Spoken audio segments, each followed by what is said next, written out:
Who is it? And no, I'm not interested in my car's extended warranty. What? Keep your 1984 Oxford White Ford Mustang with a 2.3-liter turbocharged 4-cylinder out of this. What? How?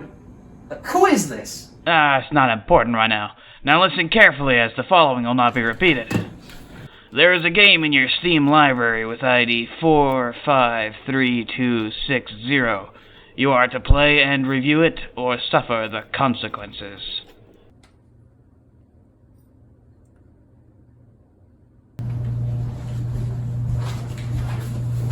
Well, you got here fast. You said it was an emergency. Yeah, well, you know how you play all those difficult games? Is it a platformer like Celeste with an incredibly fluid and well thought out movement set? Not really. Well, an RPG then, with characters and amazing gameplay to drive all progression. What kind of game is it then? Wonder Boy 3: The Dragon's Trap was a platformer RPG that debuted in 1989 on the Sega Master System. Despite several glaring issues, the game gained a cult following, and no doubt to the amazement of many victims to its tractionless performing, counterintuitive combat, and punishing deaths, was eventually remade for modern hardware. Said victims would also be surprised to discover the lengths the heartfelt remake's developers went through to stay true to both the art and the imperfections that comprise the original. By reverse engineering awkward mechanics to function precisely as they had before, and crafting hand-drawn animations and immersive arrangements of the original soundtrack performed on real instruments, Lizard Cube and .emu developed Wonder Boy: The Dragon's Trap, which can be yours for only $19.99 plus tax. It was released for consoles on April the 18th of 2017 and for PC a little bit later, achieving glowing reviews from multiple gaming platforms. On top of this, it even revived the fanbase. Scroll down. Dare I? Do it. Do it. This is the community page. Lots of drawings. This remake, said to set the bar for recreations of its type, might have caused returning players who gave up on the original to wonder what they had missed in this odd entry. However, as with many things, it's a mixed bag. I've never seen anything like this before. Oh, you should try it. But remember, it's a mixed bag. Let's just talk about the game. The Dragon's Trap opens by giving some light exposition on who you are and what the heck you're doing with your life before launching you sword first into a classic dungeon crawl and boss fight. This helps acquaint you with both the combat and the platforming in a relatively safe environment that grants full health and max armor. And don't get too used to those, by the way, cause the economy's a roller coaster. You come face to face with this mechanical maggot, and after defeating him, a sentient blue flame drops some currency and removes your proverbial training wheels by turning you into a lizard. As one does, sort of losers. To return to your green hair dye, you must commit genocide on the dragons. All of them will pull a similar prank to the mechanical dragon and turn you into something else. The first transformation, Lizard Man, as the game refers to him, doesn't get any armor and must make do with just one heart like the rest of us. Well, except you. What? You get by without having a heart at all. The companions who deserve to be incinerated. They're sentient. They're glorified rectangular prisms with the image of a vital organ on the side. Now, where was I?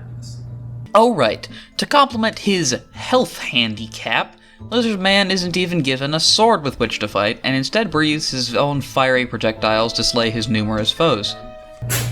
More spitball out of you and you'll get a real health handicap. Fortunately, Monster Town is home to two main types of helpful NPCs. A shopkeeper, who mostly serves to improve your stats, and a nurse who heals you fully for a flat rate that includes a mandatory sly remark about how you look. Oh, for crying in the bucket. Besides these, there's an oracle that hints at what you should do next, who also makes a snide remark about your looks. Leave me alone! And countless bonus rooms full of items that are lost on death, and gold, which is kept. I guess you can take it with you. Mr. Kirby's rolling in his grave right about now. You didn't think I'd leave out the controls, did you? Starting with the combat, your sword generally has very little reach. Even the fiery projectiles are not that far long-ranged, meaning enemies with ranged attacks will gain a natural advantage. And the game is utterly full of them. Also, your shield is rather unintuitive. It only blocks projectiles, and won't even do this if you've attacked within the last few frames, so no block-hitting shenanigans for you. Since there's no button to raise your shield, your instinct to avoid projectiles should be to face them and do absolutely nothing. It's just like the old Zelda games. Just step 1, stand. Step 2, profit. And profit you will, because taking damage, especially melee, forfeits your chance to attack and stuns you. You will die a lot here, just telling you. So you must be exactly the right distance from an enemy when you attempt a hit. The easiest way to make sure your hits on enemies land is actually to have momentum toward them, but attacking depletes your momentum, so you still need decent timing to avoid getting stun-locked. Which, yeah, you get stun-locked really bad if you screw up near a group of enemies. Ow! Using invincibility. Fortunately, once you've dealt a hit, most enemies don't move for the next few frames. And since you'll already be basically motionless, you can usually combo them into oblivion without much difficulty.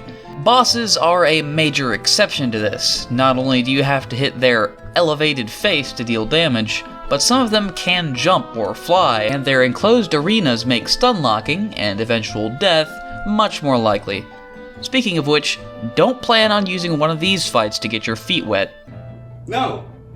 Unless you have a potion, which is an item that revives you should you drop to 0 hearts, you will be retracing every step of the way back to the boss with no checkpoints and no items, because dying sends you back to town. If you die again on the way over, don't do that either, unless of course you deal with this kind of bullcrap all the time and have grown so accustomed to it that the line between fun and suffering is blurred and you're gradually losing the ability and the will to make the distinction.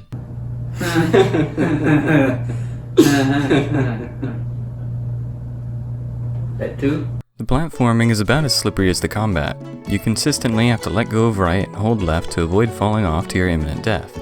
Several of the transformations have different mobility-based actions, such as the mouse's ability to climb checkered blocks. These open up parts of the map and let you reach the next section of the game. Speaking of which, where would any game be without the map? No, not the navigational tool, this game doesn't have that. Each form is capable of reaching a specific subset of the map, probably so you don't attempt to fight bosses out of order.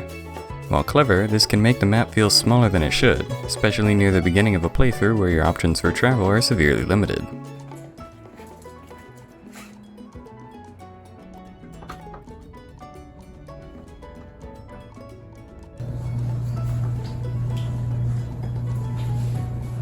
Why are there only 4 rooms? The garage is DLC. Oh, so that must be the paywall. You knew that was going to happen eventually. This lack of travel ability early game doesn't mean that the game prevents you from revisiting areas. On the contrary, there are multiple rooms that let you change to any unlocked form to go places only they can reach, provided you have the patience to sit through the transformation animations for that long.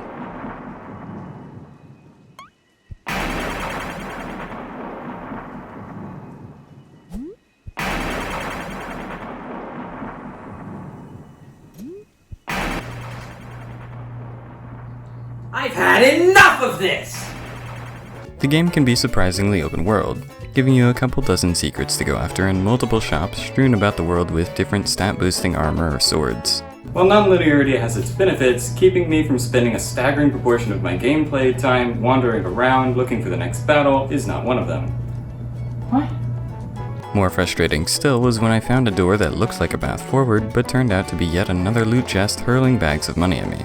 Sure, I'm poor and need armor, and some of the shops sell defense stats that are nothing to laugh at. Unless you're a Terraria player. Who needs defense when you have a dodge?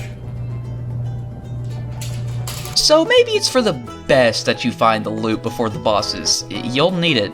The fact that you end up exploring in this inefficient fashion isn't all that surprising, given that the actual way forward is often less than obvious. Crucial doors are hidden in blocks with no indication of where to look, and some paths lead right to a dead end. Like, look at this door placement.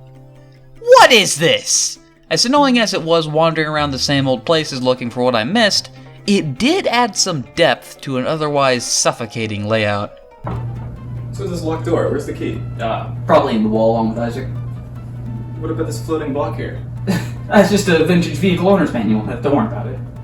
Exploration in the Dragon's Trap is generally fairly rewarding, what with the useful loot, items, and inevitable stash of gold you accumulate from enemies. However, as with several other aspects of the game, I found the enjoyment of exploring was diminished by a serious flaw.